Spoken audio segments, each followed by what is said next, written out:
Radiant, the 110-meter quiet power move. What if I told you the most misunderstood 360-foot Northern European flagship doesn't try to win the marina with neon drama? It wins by lowering your heart rate the second you step aboard. Stick with me to the end, because I'm going to reveal the single design decision that quietly explains why Radiant feels like a private resort that can shrug off an ocean, and why that one choice nudges her into a different league of ownership and demand.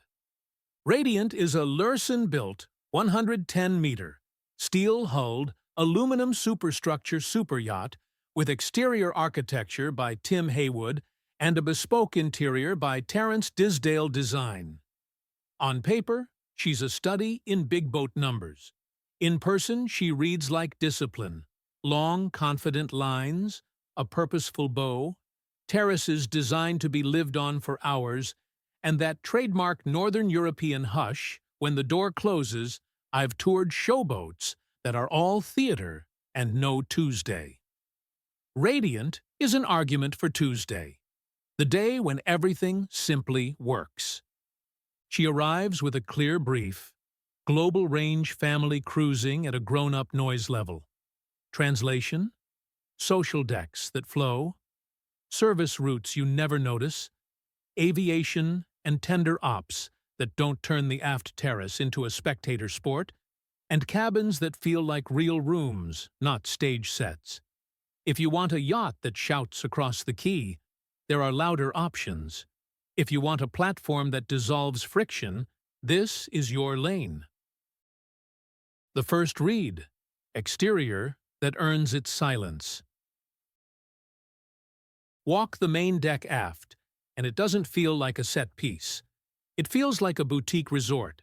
A long pool integrated with the terrace instead of fenced off, rail heights that protect without boxing you in, shading that keeps lunch at conversation level, even when you're making miles at 12 to 13 knots. Sideboarding is choreography, not chaos. You notice how easily tenders cycle guests without anyone dodging gear or losing drinks to wake. Up top, the sun deck is honest. Real furniture you actually sit in. Real shade you actually use. No gimmick corners that look great in a still and make no sense after 10 minutes.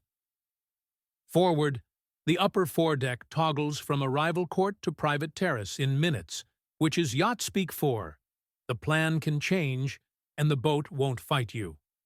And yes, aviation is in the vocabulary.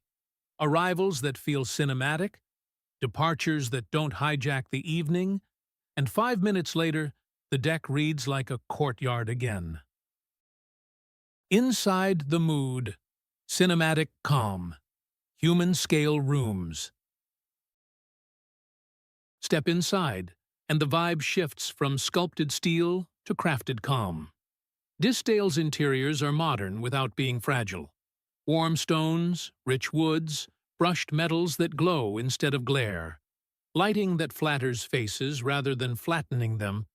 The spaces break naturally into conversation-sized islands, so 20 people become 3 parallel plans and nobody feels exiled. There's a cinema that wraps you in bass rather than shouting. There's a wellness thread, a proper gym with air and view, treatment rooms where routines don't collide, and spa moments that turn "I should work out" into "I will, because this is pleasant." The owner's domain behaves like an apartment. Private lounge, real dressing, a quiet study, and an outdoor refuge where sunrise coffee becomes a ritual. Guest cabins carry the same restraint, scaled to be used, not gasped at once. The crew gets generous circulation and back-of-house space, which is why service lands as anticipation, not interruption. If you've ever wondered why some boats feel calm before you even see the engines, that's why. The numbers, translated to feelings. On the spec sheet, Radiant stretches 110 meters overall, about 361 feet, with a beam in the 16 to 16.3 meter range and a draft around 4.5 to 4.7 meters, Volume sits just over 5,000 gross tons, which is code for corridors that don't traffic jam and rooms that breathe. Twin MTU diesels deliver a top end around 21 knots, an easy cruise near 16 knots, and a maximum range on the order of 6,000 nautical miles at displacement speed. She accommodates about 20 guests in 10 suites, served by a crew in the mid-40s. That's the ratio that keeps timing precise and service invisible. Specs matter, but only because of what they buy you. That extra fraction of beam is dinner circulation you don't notice. Gross tonnage is the gap between echoey and why does my voice sound more relaxed? Top speed is a brag line. The hotel quiet signature at 2 a.m. is what you'll remember every morning. Performance and ride. Composure is the flex.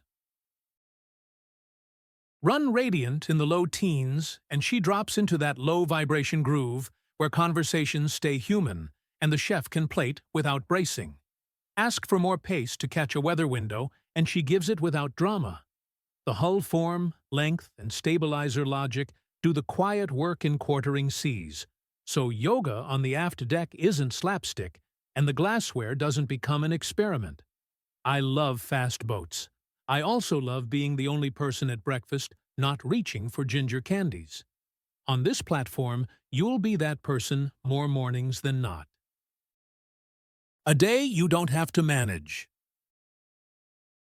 Dawn swim off the beach club while the water is mercury smooth. Espresso on the aft terrace where the breeze is polite, not bossy. A tender hop that feels cinematic because boarding is choreography, not chaos. Late morning workout in a gym with air and horizon, not a converted storage bay. Lunch in shade with napkins that behave. Nap in a suite where the climate system does its job without announcing itself. Golden hour laps in the pool while the light slides down the superstructure. Helicopter and 2 guests for dinner. 5 minutes later, the deck reads like a private courtyard. Again, movie where the bass raps instead of shouts. Sleep. Repeat. Sounds simple. It's shockingly rare at this scale. Money, time, and the reality check. Let's talk like adults. Replacement value logic for a modern 110-meter Lurssen with this pedigree lands in the high 9 figures. The headline number you've heard before? Real-world annuals? For a 100-meter class yacht run properly, the yearly envelope lives in 8 figures when you add crew, your biggest line, technical cycles, insurance, berthing, fuel, and multi-season logistics. That's the check that turns complicated toy into friction-free week. Charter context? Radiant is traditionally private, which is itself a flex, but comparable 100-meter class flagships routinely quote 7-figure base rates per week before expenses when calendars briefly open. You're not buying square footage for 7 days. You're buying 7 days where every reasonable request gets a yes. Comparisons that clarify. Against silhouette chasers that try to win the key, Radiant plays the long game. Flow over flash. Against speed-leaning builds that shave weight until the experience gets brittle, she trades a brochure knot or two for a noise signature you feel every second. Against the pure volume titans, she gives back cubic bragging rights and returns a deck plan that behaves like a private home. If you speak private jet, think lower cabin altitude and better acoustics over that one Mach number you'll mention twice a year. Myths, misreads, and the little things. Myth 1. If it's over 100 meters, it must feel formal and echoey. The calm here says otherwise. Myth 2. Big yachts mean clumsy, tender ops. Watch the sideboarding ballet on Radiant. There's a reason arrivals feel like scenes, not scrambles. A small pleasure I love, the way lighting is layered to keep faces warm, and corners readable without turning rooms into showrooms.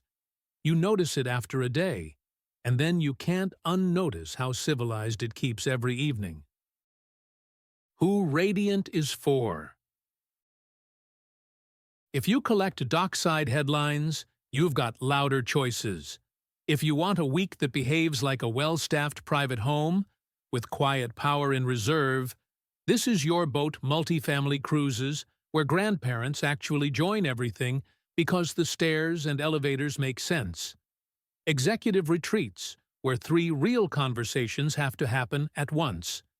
Design obsessives, who care less about a gold statue and more about the way air, light, and sound behave. If you've already owned the loud one, this is the platform you choose when you want the yacht to disappear and your life to come forward. My take: the feeling you can't photograph. I live in spec tables, but the builds I respect are the ones that turn numbers into feelings.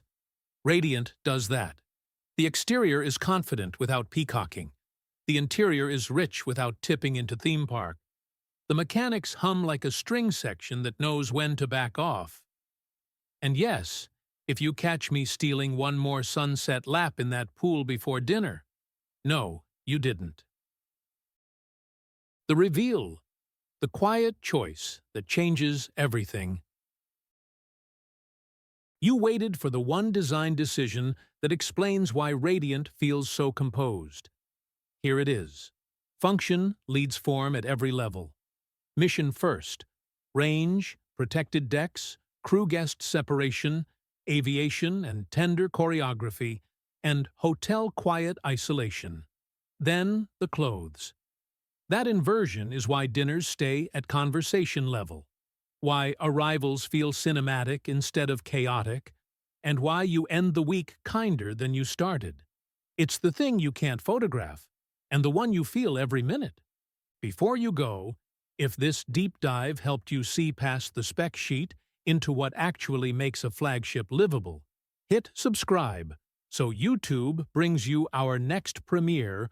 Want member-only extras, shipyard notes, early cut tours, and polls on which flagship we tear down next?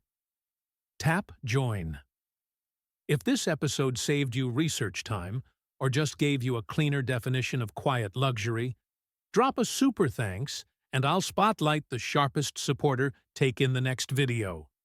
Your move. Would you trade a knot of top speed for a lower nighttime noise floor? Yes or no? Best argument, pro or con, gets featured on screen. Cue this next, our quiet luxury versus spec sheet flex breakdown. And if aviation is your lane, the G700 versus Global 8000 face-off should be waiting on the right. See you there.